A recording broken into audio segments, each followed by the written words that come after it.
பாலை கூடலும் ஆற்றியிருத்தலும் ஆகிய அன்பின் நிலை முறைமையில் திரிவது பிரிவால் ஏற்படும் துன்பத்தை பாலை பின்னணி காட்சிப்படுத்துகிறது.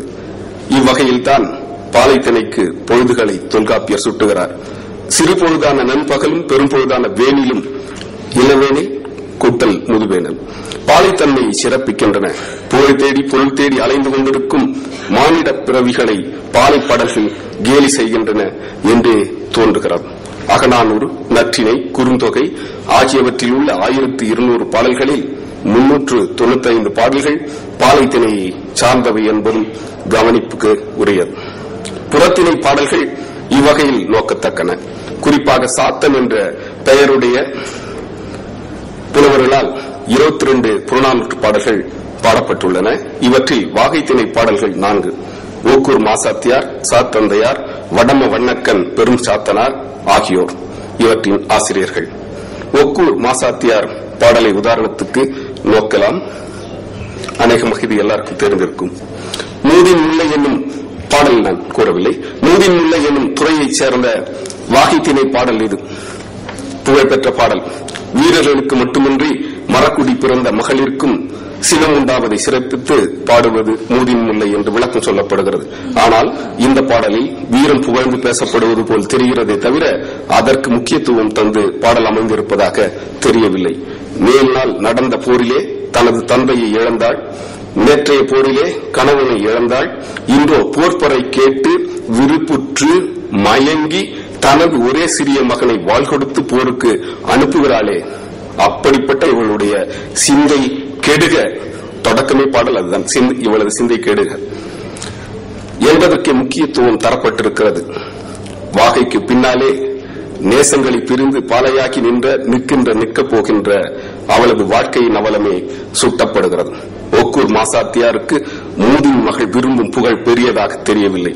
புகழால் அவலமாக்கும் அவளது வாழ்க்கைதான் தெரிந்திருக்கிறது. அசோகர் காலம் வரையிலான பௌத்த கருத்துக்களை பாடல்கள் உள்ளடக்கியுள்ளன என தெரிகிறது. கிமு 3ஆம் நூற்றாண்டுக்கு முற்பட்ட பௌத்தம் ஹீனயானம் என்று அறியப்படுவது குறித்து தேவி பிரசாத் சட்டோபாத்யாயா குறிப்பிடும் கருத்துக்கள் இங்கு நோக்குதற்குரியன. மேற்கோள். 2 நிமிஷம். புத்தர் பூர்வ குடிகளின் கூட்டு வாழ்க்கையை மறுபடியும் துவக்க முற்பட்டார். இதை கார்ல் மார்க்ஸ் பூர்வ குடிகளின் கற்பனை பொருள் என்றார். புத்தர் உலகை தார்மீக ரீதியில் மாற்றியமைக்க விரும்பினார். சரியான நம்பிக்கை, சரியான உறுதி என்பவை போன்ற உயர்வான மதிப்புகள் என்றெல்லாம் அவர் கூறியுள்ளார். அவற்றை ஜாதக கதைகளில் காண முடியும். அவர் வாழ்ந்த காலத்தில் இவையெல்லாம் காலின் கீழ் போட்டு மிதிக்கப்பட்டன. சமூகத்தில் இவற்றை செயல்படுத்துவதில் உற்ற சிரமங்களை அவர் உணர்ந்திருந்தார். ஆகவே அவர் மக்களுக்கு சமூகத்திலிருந்து வெளியேறி சங்கங்களில் வாழுமாறு கட்டளையிட்டார். சங்கங்கள் பிட்சுகள் வாழும் இடங்கள். அவற்றின் நிலைமைகள் வேறாக இருந்தன. அது பழங்குடியினரின் கூட்டு வாழ்க்கையை போல இருந்தது. அந்த சங்கங்களில் தனிச்சொத்து இல்லை. முழு அளவில் சமத்துவமும் ஜனநாயகமும் இருந்தது. பழைய சமுதாயத்தின் பெருமையை இங்கு கொண்டு வர முடியும் என்றார். இச்சங்கங்கள் வர்க்க சமுதாயத்திற்குள் வர்க்கமற்ற சமுதாயமாக மார்க்ஸ் கூறியது போல இதயமற்ற உலகின் இதயம் போலும் ஆன்மாற்ற நிலையின் ஆன்மா போலவும் இருந்தன. இப்படிப்பட்ட பௌத்த சங்கத்தால் வளர்க்கப்பட்ட தமிழ் சங்கத்தமிழ் எனப்படல் பொருந்தும். ஒரே ஒரு கருத்து கிடையாது. மேற்கோள். சங்க இலக்கிய பதிப்பில் மா பாலசுப்ரமணியன். நமது சமாஜம் சங்க இலக்கியத்தை வெளியிடுதல் பொருத்தமாகுமா என்று சிலர் ஐயுறக்கூடும்.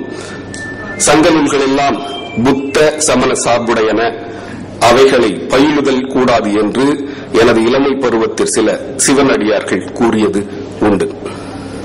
சங்க இலக்கியங்களில் பெண் புலவர்கள் முடிந்துவிட்டு சங்க இலக்கியங்களில் பெண் புலவர்கள் மிகுந்துள்ளது காணுதற்குரியது. பௌத்தமன்றி இதற்கு காரணம் வேறு எதுவுமாக இருக்க முடியாது. அம்பேத்கர் குறிப்பிடும் குறிப்பு, பெண்களுக்கு ஆண்களுக்கு உள்ளது போன்றே ஆற்றல் உண்டு என்று கூறிய புத்தர் தாம் பால்வேறுபாட்டு கொள்கை உடையவன் அல்லன் என்பதை ஆனந்தரிடம் விளக்கிய பின் பெண்களை பிக்குணிகளாக தமது சங்கத்தில் சேர்த்தார். இறுதியாக சொல்லி முடிப்பது, இங்கே வாகை பெரிதாக பேசப்படுவது போல் சித்தரிக்கப்பட்ட இந்த சங்க பாடல்களில் வாகையால் நேரும் பாலைத்தன்மையே அதிகமாக கூறப்பட்டிருக்கிறது. நன்றி.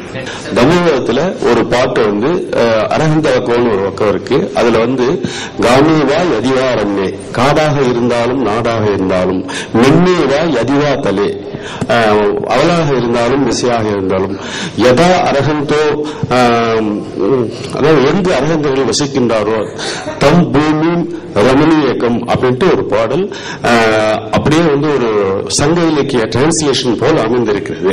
இதுபோல பௌத்த இலக்கியங்களை நம்ம தேடினாக்கா மேலும் நம்ம வந்து அந்த ரிலேஷனை புரிந்து கொள்வதற்கு உதவியாக இருக்கும் என்ற ஒரு கருத்து. ஐயா, ஆய்வு கட்டுரைகள் தொகுப்புரைகளாக அமைந்திருந்தது, சிறப்பாக இருந்தது. கேள்வி என்னங்க? இல்லைங்க, அதனால இப்ப இந்த ஆய்வரங்கத்தின் மூலமாக இங்க வாசிக்கப்பட்ட கட்டுரைகளில் இருந்து இந்த மாநாட்டுக்காக நம்ம சொல்லக்கூடிய செய்திகள், அதாவது ஏதாவது அடுத்த செயல்பாட்டுக்கு நம்ம கொண்டு போகணும். இப்ப அம்மையார் அவர்கள் அருமையா சொன்னாங்க அந்த பாம்பன் சுவாமியினுடைய வரலாற்றை. அதுல அந்த 2456 சொற்களுக்கு அவர்கள் அதாவது தமிழ் சொல்லினுடைய வேரை எடுத்துக்காட்டிய செய்திகள் இருந்தது. இப்ப அந்த மாதிரி செய்திகளை இந்த மாநாட்டின் அடிப்படையில், இந்த செம்மொழி மாநாட்டிற்கு பிறகு கூட அரசின் மூலமாக அந்த சொல்லகராதி என்ற அமைப்பில் அந்த சொற்களுக்குரிய அந்த தமிழ் வேர்ச்சொல்லினுடைய ஆக்கத்தை காட்டினார்கள் அல்லவா, அந்த மாதிரி சொற்களை நூலாக வெளியிட வேண்டும் என்ற ஒரு வேண்டுதலை வைத்தால் இந்த ஆய்வரங்கத்தினுடைய நிறைவாக இருக்கும் என்று நான் கருதுகிறேன். அன்வர் ஐயா சொன்னாங்க, அந்த மணிமேகலை என்ன பதில் சொன்னாங்க, தெய்வங்களை மறுப்பவர்களுக்காக அதோட நிப்பாட்டிட்டாங்க. கொஞ்சம் அது சொன்னா நல்லா இருக்கும். அம்மா அவர்கள் சொன்னாங்க, அந்த காலத்துல வடமொழியிலிருந்து நம்ம தமிழை பிரிக்க தனித்தமிழ் அவங்க குடும்பத்தை செஞ்ச மாதிரி இப்போ வந்து நம்ம ஆங்கிலத்துல தான் எல்லாமே சொல்லிட்டு இருக்கோம். அதனால அதற்கு ஏதாவது வழி உண்டா?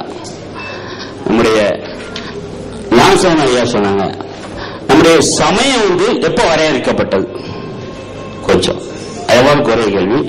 சாஸ்தாங்கிறது இன்றைக்கு நம்ம குலதெய்வமா கொண்டுட்டு இருக்கோம். நீங்க புத்தரும் சொல்றீங்க, உங்க கருத்தா இல்ல இலக்கிய கருத்து? நீங்க 3 பேருக்கும் 3 வினாக்களை ஒரே சமயத்தில் கேட்டுட்டீங்க. நமக்கு நேரத்தின் அருமை கருதி ஒரு மொழி வளர்தல் அல்லது ஒரு மொழியின் வளர்ச்சி குறைதல் என்பதற்கு நம்ம ஒவ்வொருவருமே பொறுப்பெடுத்து அதை வந்து முயற்சி செய்யணும். இப்ப பல சொற்களை வந்து நம்ம ரொம்ப பெரிய அளவுல தமிழ் பணி செய்ய வேண்டாம். வீட்டுல அப்பா அம்மான்னு கூப்பிடலாம்ல, கூப்பிடலாமா வேண்டாமா? ஆங்கில வழி கல்வி பயிலுதுங்கிறதுக்காக டாடி மம்மி வர வேண்டிய அவசியம் கிடையாது. நம்முடைய குழந்தைகளுக்கு எளிமையான பாடல்கள், தேவாரமோ திருவாசகமோ தமிழ் பாடல்கள் எவ்வளவோ இருக்கு. வீட்டுல நம்ம இடையில படித்தவர்கள் பேசுகின்ற பொழுது கூடிய வரை ஆங்கில சொற்கலப்பு இல்லாம பேசலாமே. கொஞ்சம் நீங்க யோசித்து பார்த்தால் தேவையில்லாமல் நாம் ஆங்கில சொற்களை அளவுக்கு மீறி கலந்து பேசுகிறோம். அப்ப எப்படி வட சொற்கலப்பை தவிர்க்க முடியவில்லையோ இவ்வளவு கடினப்பட்டு மறைமலை அடிகளும் பாமன் சுவாமிகளும் நல்ல தமிழ் வேண்டும் என்று ஒரு விதையை போட்டு அவர்கள் சென்றார்கள். அந்த விதையை வந்து நீரூற்றி வளர்த்து காத்தல் என்பது செம்மொழியின் பயனாக இருத்தல் வேண்டும். ஐயா அவர்கள் அழகாக சொன்னாங்க. அதுக்கப்புறம் நம்ம என்ன செய்ய போறோம் என்றால் மொழியின் வளர்ச்சி. ஒரு 50 வயதை தாண்டியவர்களை பற்றி நாம் பேசலாம். அடுத்த தலைமுறைக்கு நாம் என்ன செய்திருக்கிறோம், அவர்களுக்கு எந்த அளவு ஆர்வத்தையும் வளர்த்திருக்கிறோம் என்றால் இல்லத்தில் இருந்து நம்ம சொல்லுவோம், எதுவுமே முதல்ல வீட்டில் இருந்துதான் ஆரம்பிக்க வேண்டும். அப்பா அம்மா என்று கூப்பிட சொல்லுங்கள். குழந்தைகளை நல்ல தமிழுக்கு சில நல்ல தமிழ் பாடல்களை சொல்லிக் கொடுங்க. ஒரு 4-5 திருக்குறளை சொல்லிக் கொடுங்க குழந்தைங்களுக்கு. அந்த மாதிரி நம்ம இல்லத்திலிருந்து ஆரம்பித்தால்தான் தமிழ் உணர்வை கொண்டு வர முடியும். சைவ சமயவாதியினுடைய கூற்றாக மணிமேகலையில வருது. முதலாக சைவ சமயத்தை பற்றிய கருத்து தொகுப்பாக கூறப்பட்டது மணிமேகலை தான். 27 சமய கணக்கர் தந்திரம் கேட்ட காதை. அதுல சைவ சமயவாதியில கருத்துக்கள்லாம் சொல்லப்பட்டிருக்கு. அப்பதான் கட்டு கொண்டு வராங்க. இறை பதிபசு பாசம்லாம் பின்னாடி வருது. ஆனா திருமூலர் காலத்திலிருந்து வருகிறது. சாஸ்திர வழிபாடு இன்றைக்கும் இருப்பது அது புத்தனுடைய வடிவம் என்றுதான் மயிலை சீனியார் நல்லாக விளக்கி சொல்கிறார். அவருடைய பௌத்தம் தமிழ் நூலை நீங்கள் படித்தால் மிக தெளிவாக விளங்கும். இங்கே நேரமின்மை காரணமாக விடுக்கிறேன். நன்றி.